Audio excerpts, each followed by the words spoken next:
Hello అండి, welcome back to my channel. ఇంకొక కొత్త రెసిపీతో మీ ముందుకు వచ్చేసానండి.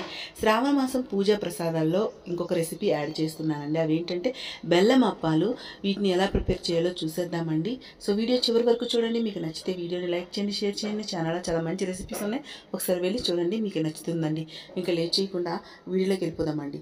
ఈ అప్పాలను ప్రిపేర్ చేయడానికి ముందుగా ఒక మిక్సింగ్ బౌల్ తీసుకొని దాంట్లోకి ఒక హాఫ్ కప్, నేనైతే హాఫ్ కప్ మెజర్మెంట్ తీసుకుంటున్నా.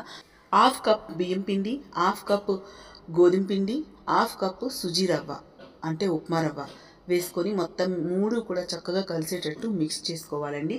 మిక్స్ చేసుకొని పక్కన తీసి పెట్టుకోండి. సో ఇదైతే మీకు మెజర్మెంట్స్ అన్నమాట. సో తర్వాత ఇలా మందంగా ఉండే ఒక గిన్నె తీసుకొని దాంట్లోకి ఒక కప్పు, ఏ కప్పుతో అయితే మీరు తీసుకున్నారో ఆ కప్పుతో ఒక కప్పు బెల్లం తీసుకొని 1.5 కప్పు వాటర్ వేసుకోవాలి. వేసుకొని వాటిని ఇలా స్టవ్ పై పెట్టి బెల్లం అంతటిని కరిగించుకోవాలన్నమాట. పాకం ఏం తీయవసరం లేదండి.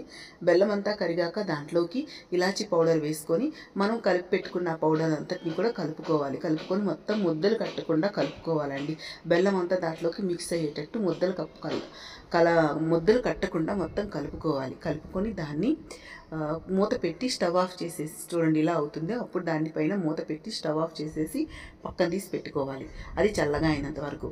సో చల్లగా అయిన తర్వాత దాంట్లో కొంచెం నెయ్యి వేసుకొని మొత్తం సాఫ్ట్గా అయినంత వరకు దాన్ని మిక్స్ చేసుకోవాలి. సో సాఫ్ట్గా అయిన తర్వాత మిక్స్ చేసుకున్న తర్వాత దాంట్లో చిన్న చిన్న ముద్దలుగా తీసుకొని మనం అప్పాల్లా చేసుకోవాలి. అప్పాల్లా చేసుకునేటప్పుడు చేయితోనే మీరు ఇలా ఒత్తుకున్నా సరిపోతుంది.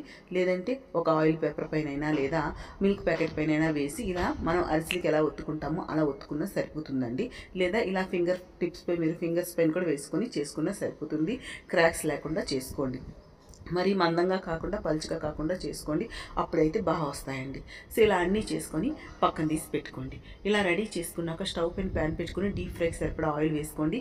ఆయిల్ వేసుకున్నాక ఆయిల్ బాగా హీట్ ఎక్కాక ఫ్లేమ్ని లోలో పెట్టేయండి. లోలో పెట్టేసి అప్పుడు వీటిని వేసుకోండి. సో ఇక్కడ నేను చేసిన మిస్టేక్ మాత్రం మీరు చేయకండి. నేను వేసిన వెంటనే ఎక్కువసేపు ఉంచేస్తాను. అందువల్ల నాకు ఒక సైడ్ బ్లాక్గా అయిపోయాయి అనమాట. సో మీరు అలా కాకుండా వెంటనే మీరు వాటిని ఫ్లిప్ చేయాలి. ఫ్లిప్ చేస్తే చూడండి ఇలా బ్లాక్గా అయిపోవు అనమాట. సో మీరు మీడియం ఫ్లేమ్లో మాత్రమే ఫ్రై చేయండి. లేదంటే పైన బ్లాక్గా అయిపోతాయి, లోపల పచ్చిగా ఉండిపోతాయి. సో అందుకని ఆయిల్ బాగా హీట్ ఎక్కాక మీడియం ఫ్లేమ్లో పెట్టి బాగా వాటిని కుక్ చేశారంటే టేస్ట్ అయితే భలే ఉందండి. సో ఈసారి ఇలా మీరు స్పూన్తో నెమ్మదిగా అడుచుకుంటే ఆయిల్ అంతా పడిపోతుంది అనమాట. సో ఇలా మీరు ఈసారి పండగకి ఇది కూడా ఒక ప్రసాద రెసిపీగా మీరు చేసుకోవచ్చండి.